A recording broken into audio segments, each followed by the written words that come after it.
Hi, welcome to GDC Virtual Talk. So my kids have been staying home this week just to be safe from coronavirus. And what is the better time than to introduce them to Minecraft this week? And they've been absolutely loving it.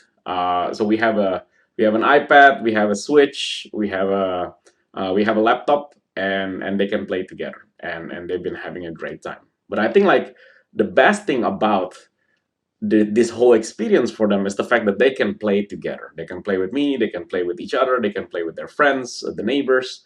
That is the beauty of it, and that is the beauty of cross-platform is the fact that they can focus on playing and not worrying about what platforms, what kind of consoles they have, and things like that. Hi, my name is Raymond Arifianto. I work in AccelByte right now. I've been in the games industry for quite a few years, mostly in the online space. Online space is something I'm super passionate about, and one of the topics I'm really been passionate about is actually cross-platform. I got a chance to work in cross-platform in 2014 when I was working in Lionhead Studios. We were working on Fable Legends. We were trying to get Xbox One and Windows 10, and we were pretty, we got pretty far. And that's when I realized that cross-platform gaming, it's a topic that has been discussed for quite a bit in the consumer space, or in the gamer space, but not really in the game development communities. There's not a lot of articles and understanding of the basic things that is needed to make a cross-platform game. Now, cross-platform is on the rise. There's been more and more games that's been shipping with cross-platform features, right? I mean, like all these games that you see, they're all having some level of cross-platform features. They have different scopes, they have different implementation, but the point is that it is gaining traction. It is more accepted in the mainstream. And here's an article from Anderson Horowitz's blog. uh, like he's basically, well, the author is basically saying that like games historically speaking has been siloed and segmented by different platforms, but now with the rise of cross platforms, what the author is noticing is that multiplayer games, the growth of multiplayer games is even getting faster and larger because of it. So that's pretty cool. So why cross platform? From the gamer's perspective, it's great. Just like our kids, like they don't have to worry about what device they're playing, what platform they're playing. They can just play. They can just play. They can connect with their friends. They don't have to worry about if the friends is in a certain platforms and things like that. They can just play together and anywhere. Whereas for us, for the game developers, it is great because instead of having your user base to be segmented in different platforms, now you have a large pool of players that you can build larger multiplayer sessions with. And as you and I know, fuller multiplayer sessions, especially in the long tail of your games, if your game has been out for a few years, that's a positive thing because you can build a more rich multiplayer experience with fuller sessions.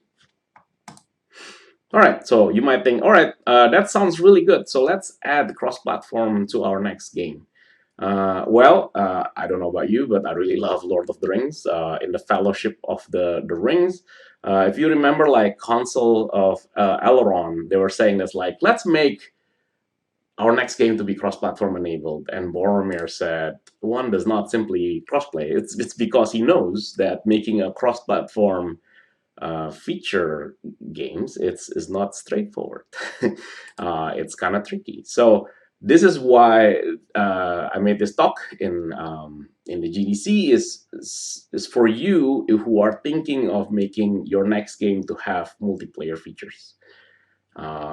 This is, and if you have shipped games before, you have dealt with submitting your games to the different platforms, you know the platform capabilities. So that will be a good basis for this talk. And also, this is just to, hopefully this can help you jumpstart your research and planning. So with that, let's jump in. Here's 9 things that you need to know about making cross-platform games enabled. Let's talk about terminologies. There's been a lot of terminologies. Everything starts with crosses, right? Cross-play, cross-progression, cross-buy. What are the differences? Cross-play is what a lot of people think about when they're thinking about cross-platform. It is basically getting people together into the same multiplayer session, but the players can come from varying platforms, right? So this is literally Xbox players can play with PlayStation players can play with Steam players can play with Epic Games players, right? I mean, cross progression is basically you play in one platform and then you can continue your game somewhere else. That is loosely what the definition is. It applies to both single player and multiplayer games. And the third one is cross buy. Cross buy is all about you're purchasing some stuff in one platform, and then you expect that those stuff that you bought in another in some other platforms will available for you when you start playing your game in another platform. There is a cousin for this, which is called BOPA, which I will also talk about. BOPA is the buy once, play anywhere. So I found this chart in the internet. Whoever wrote this chart, whoever made this chart, you are awesome. So thank you. Obviously, this list will grow, but I think there's just the fact that people are really thinking about cross-platform. So kudos to whoever did this. Number two, let's talk about mastering your own online domain. What I mean by that is that when you are shipping games in different platforms, there are platform capabilities, there are platform services that's available for you to use, and they are great, right? I mean, like Xbox Live, you have your Steamworks, they have robust capabilities. Now, if you want to make a cross-platform games, unfortunately, you cannot use most of those because the stats in Steam is not compatible with stats in Xbox or stats in PlayStation. So that's why it will look kind of more like this, where basically you have your set of services, your set of identity and stats and matchmaking and all that, and then it links behind the scene. It connects to the different platform services with service-to-service calls. So what can you use from the first-party platform? You definitely have to use their identity and the account, and we will talk more about that. You also have to connect and use their e-commerce services, especially if you are intending to monetize your game with the in-app purchase. And then the third one is basically anything that the platform requires you to use. As an example, if you ship games in Xbox One, I'm sure that you know that you have to use their MPSDs, their multiplayer session directory, even though you have your own matchmaking service, because they're using all that information that you put in the MPSD to power the dashboard information about whether you are in a session, whether that is joinable, and your rich presence and all that. Third one, you got to know your players. This is one example. I have a Steam account, I have an Epic account, I have an Xbox, PlayStation account, I have a Switch account. If I play the same game that has cross-platform capabilities, how does the game know it is me? And that is done by something that's called account linking. Account linking is just basically you want to be able to link your common account with the different varying platform accounts. You probably already seen some of these. You've been using them, like if you have Ubisoft Uplay account, it's like you can go to their website and that's where you actually link the different accounts. And then also the same thing with Epic Games. If you play Call of Duty, the latest Call of Duty has cross-platform capabilities, right? And this is one Reddit post that I saw that actually is very relevant. When you're looking for your friends in Call of Duty, you have to use the Activision ID. Like, even though you're playing an Xbox, you cannot search your friends if they are playing in PlayStation with their PlayStation gamer tag, because it's not going to know about it. But what you can do is you can actually use the Activision ID to look them up. And this whole unified account system, identity and account system, is the fundamental piece for the rest of your cross-platform games. This is why, like just the diagram, it's your centralized account system that links to the other platforms. A couple of tips. You want to consider compliancy early on with the GDPR, CCPA. There will be more. So you have to take those into consideration early on. You don't want that to bite you at the very end. And also, there will be new platforms coming. So you want to have the ability to add new platforms as they come in. This is one example on how to implement account linking to Steam, right? So basically, your IAM service is the one that basically exchange the token, the Steam token, to your own token, so that you can use that. Your client can use your token and to connect to the rest of your services. Now you have successfully identified the players with account linking. The next thing you do is get them to play together, right? So this is the time to cross play.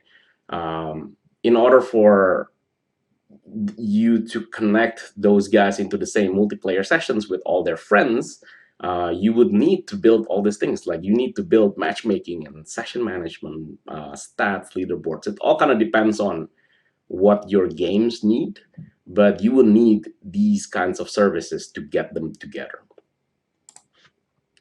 This is a typical matchmaking flow. So basically, you get your identity, and behind the scene that might actually federate to the other platforms. But then from that point on, you use your matchmaking service to get people into the same sessions. Few notes about multiplayer and connectivities. If you have the option to choose, if you are in the position to choose your game engine, make sure that the game engine that you're choosing is friendly with cross-platform. What I mean by that is it has already a built-in mechanism to do client-server synchronization. If you choose to build your own game engine, absolutely you can do that, but just keep that in mind. And when you want your clients to start connecting to the other players to play, I would suggest not going with the direct peer-to-peer route, especially the fact that you cannot use the built-in platform libraries, like for instance the Xbox Secure Device Association, Secure Device Address. You cannot use it if you are making a cross-platform games. It gets pretty hairy, especially when we're talking about console connecting to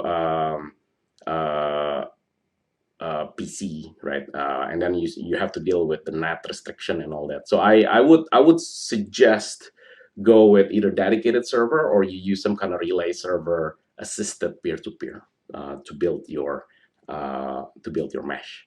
And last but not least, because you are now dealing with multiple powers essentially from all your clients, PC, consoles, you want to have the simulation to be locked at some number. 30 frames per second is the one that everyone seems to be using right now. So use your simulation to be locked, but have your rendering to be whatever you want, right? 60 frames per second, 120, or even unlocked. All right, tip number 5, let them continue playing on the other platform. I, like a lot of people, I'm a big fan of Witcher. So I've played Witcher 3 in PlayStation. I've spent hundreds of hours, and then when I pick up my Switch, I have to start over, right? Because there is no way to continue my progression in another platform. So this is I found a post that kind of captures the same question. The good news is they have implemented a cross progression, cross save between Steam and GOG to Switch. So I think that's fantastic. That's great. That's definitely a step in the right direction. It didn't help me in particular because I was playing in PlayStation 4. but I think it's heading in the right direction. So this is the value that cross progression gives you, right? It's a quality of life for your players. Now, how do you store the data itself? It's really up to your game. Do you want to store it as a blob? Do you want to store it as stats values? You want to store it as a string? It's really kind of up to you. But first and foremost, you still need to identify that I'm playing in Switch, I'm playing in PlayStation, I'm playing in Steam. They're all actually me, right? The whole, again, it goes back to the unified identity. Now, when you're talking about cross-platform, cross progression, which basically from one platform you do a save, and then from another platform you do a load, and then you save again. You have to deal with SPOP and MPOP. SPOP is the single point of presence. It's literally you're only allowing a single connection to the same account, to the same logical account at any given time. So you would one implementation will be like if you log in with one platform and then you log in from another platform, you would log out the other platform, right? So that's just one behavior that is expected from an SPOP. That is, all of it is useful to protect yourself so that you're not riding to the same location at any given time. So you're doing stomping at that point. Now MPOP is actually the other way around it. Like MPOP is allowing you to do that, allowing you to have multiple connections that's pointing logically to the same account. It can be done. It just means that it's a little bit more complicated, but it's doable. The next one is you want to unify your commerce. This, if you go to Minecraft and then you go to their store, you would see that it's a very consistent experience, right? This is, I took the screenshot a couple of weeks ago, and this is the experience that you see, regardless whether you log in, whether you use the Switch or the iPad or the Windows 10, it's like they're all the same consistent experience.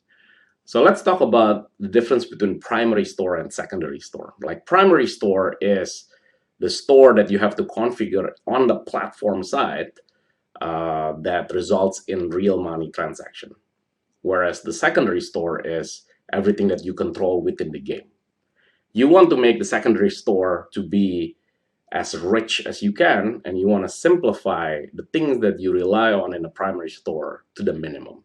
The reason being is the fact that you, as you can probably guess, you have to configure the primary store in every single platforms, and then you would go into the different regions and then the different pricing and all that. It gets pretty complicated. And also, as we will talk about it in the next chapter, in the next point, there's no APIs to do it. Like this is pretty much still a manual process that you need to go to with every single platforms.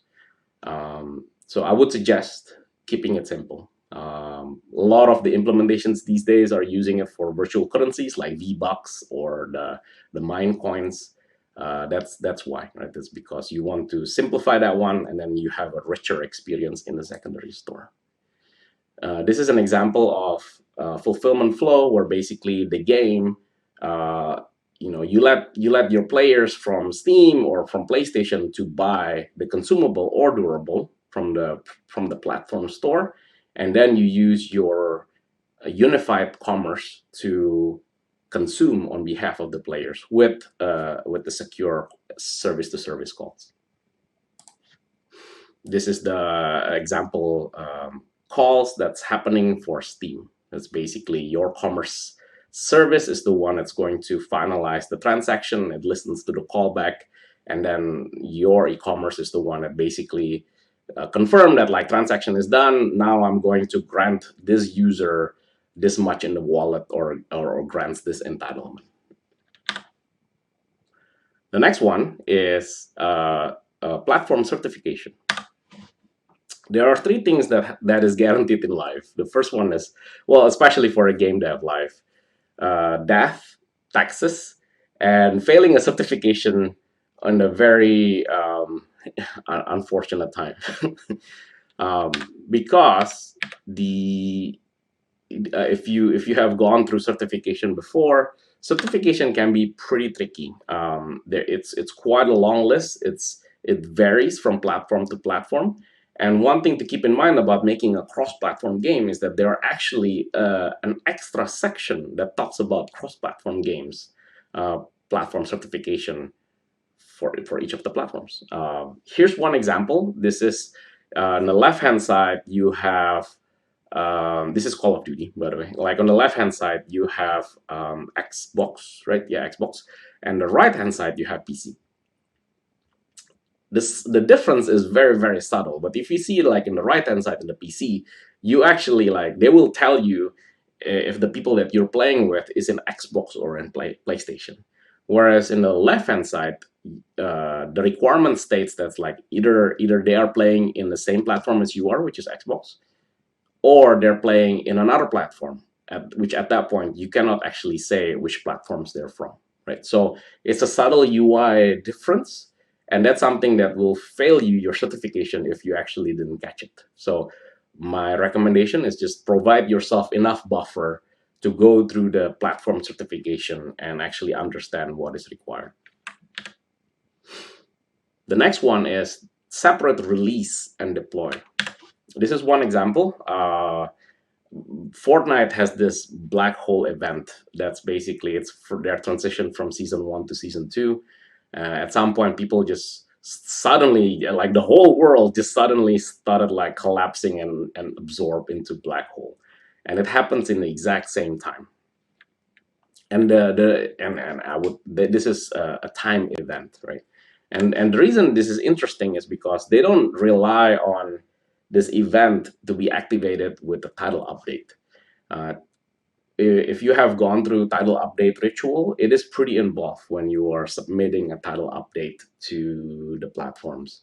And also, when you are releasing a title update, a binary change, you cannot really synchronize it across all platforms. Right now, it's a very manual process.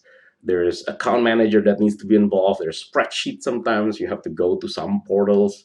You have to pass the certification test. So it's in general, it's very hard to synchronize the release of a title update. But title update is not the only way you can release a feature to your games. There is also data only patch, which is like sometimes you will see that like it starts downloading like assets. So that's really useful. But also we're going to be talking about server-side toggles. So what is server-side toggles? Server-side toggles are basically server variables, server variables that you define on the server side, and then have the game clients and game servers to react to the changes to the server variables.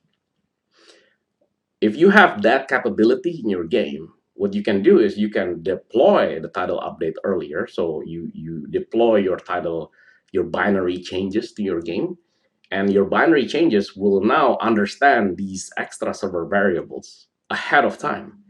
And then when you are actually ready to activate the time events or other changes, you can just change the server side variables or feature toggles.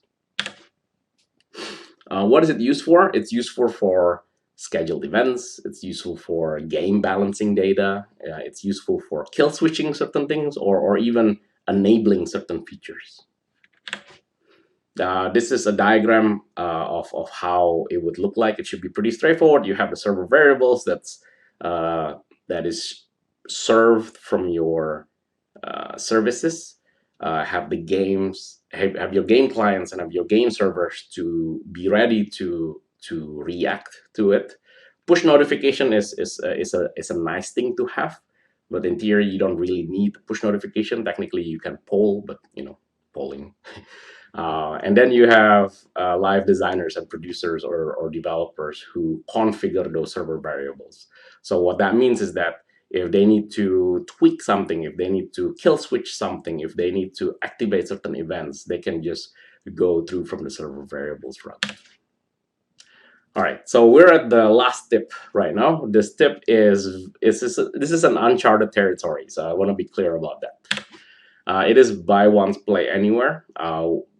What it enables you to do is basically it lets your consumers to buy your game in one platform and have it available for him or her to play anywhere else in any other platforms. Oh, sorry.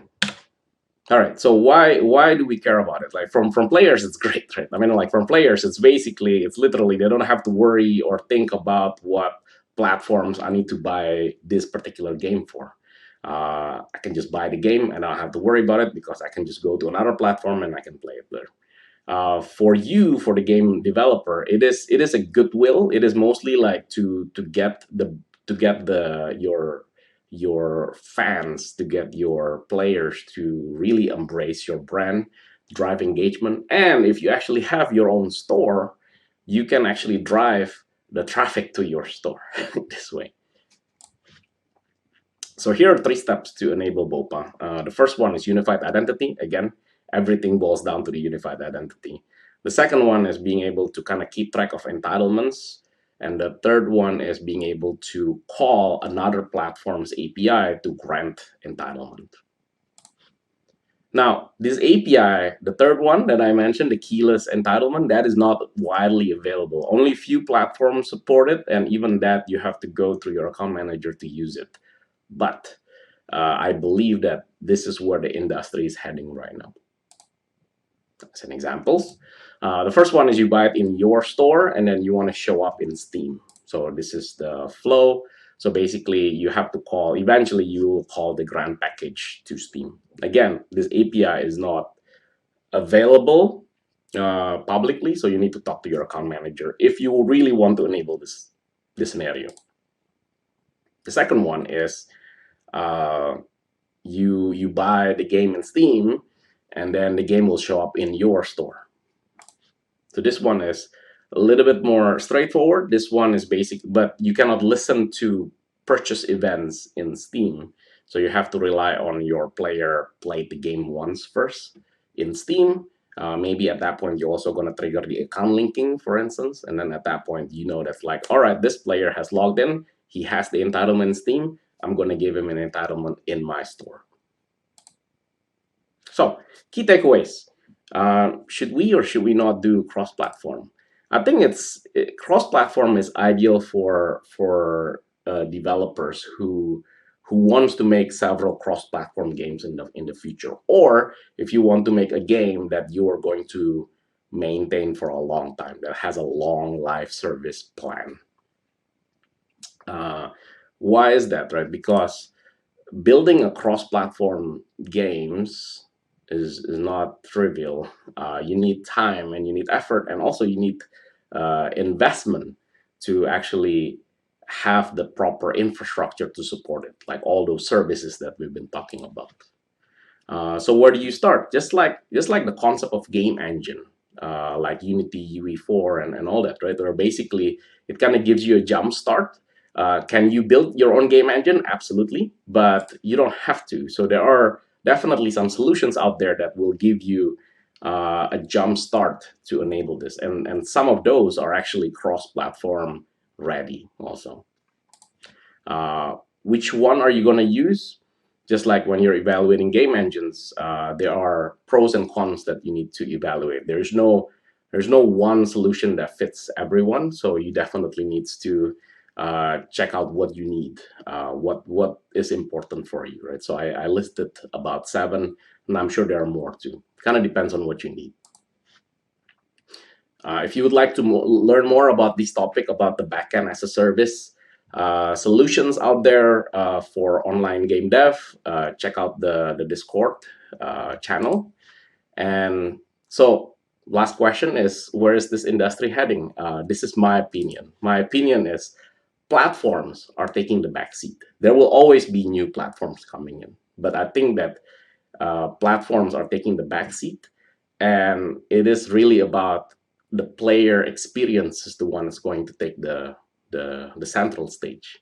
Just like my kids, they don't really care about platforms.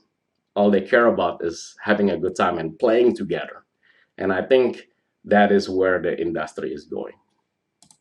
So if you listen to my talk, Thank you so much. That is my email address. I would love to hear more from you, especially if you have any thoughts or any comments or any questions about my talk or any cross-platform in general or about online game development. Uh, like I would love to hear from you. It's a bummer that I don't get to see you in March, but hopefully GDC 2020 summer is happening and I get to see you then. Until then, the company I work for, AccelByte, we actually have an online event going on in March 16th to 20th. So check out our website. Hopefully, I will see you in the online event that we have. We're going to be talking about cross-platform and other things too. And special thanks to Mark and Ed, who have reviewed my deck and gave me a lot of good feedback. So thank you for that. And also the rest of the GDC crew. I know it's not been easy. So thank you so much for coordinating this and making it still happening. And for you, thank you so much. Bye. All right, Drake. So what do you like about Minecraft? Well, I like it because I can play with my dad and my friends and sometimes my little sister.